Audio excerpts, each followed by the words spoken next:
Før Columbus' opdagelsesrejser var der i Romerriget vidtgående luksushandler til Kina. Men da Romerriget faldt, var forbindelseslinjerne mellem Kina og Europa meget svage. Det, at Kina i 1368 fik et styre, der hed Ming-dynastiet, gjorde Kina meget mere lukket i forhold til omverdenen.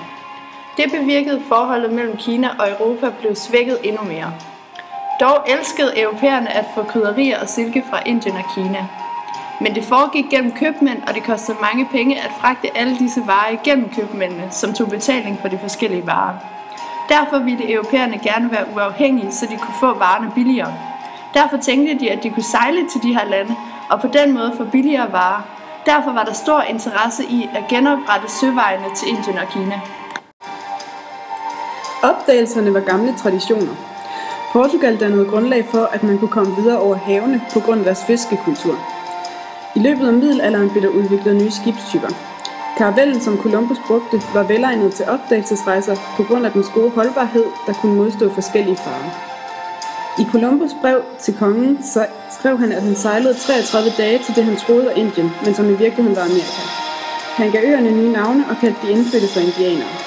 Først kunne han ikke finde nogen byer, så han kidnappede nogle indianere, som han kunne bruge som guides. De guidede ham til nogle øer, der var meget frugtbare, men indianerne var meget bange for Columbus' mænd, så de var ikke så samarbejdsvillige.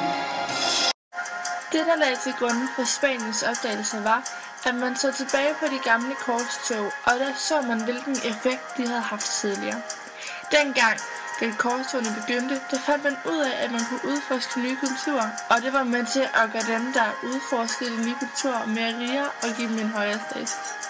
Dengang, der udforskede man det østlige Middelhavsområde og Asien, og dengang, der var det den store opdagelsesrejse Marco Polo, som gik i spidsen, og han var med til at give Europa dengang mere viden og større status. Det var også det, der skete for Spanien. De blev til en stor magt, og det var også dem, der banede vej for andre opdagelsesrejser, der kom efter deres rejse. Hele Europa begyndte at opdage verden, og det var Spanien, som lagde til grunden for dette. Den nye verden blev opdaget, og ham, der stod i spidsen for det hele, var Christopher Columbus. Vi har med vores problemstillinger i baghovedet fundet ud af, at Columbus' brev stemmer overens med samtiden. Det kunne man se på diverse skibstyper og på, hvad opdagelsesrejsen gjorde for Spanien og resten af Europa. Vi er klar over, at opdagelsesrejserne lagde til grunde for den verden, vi kender nu.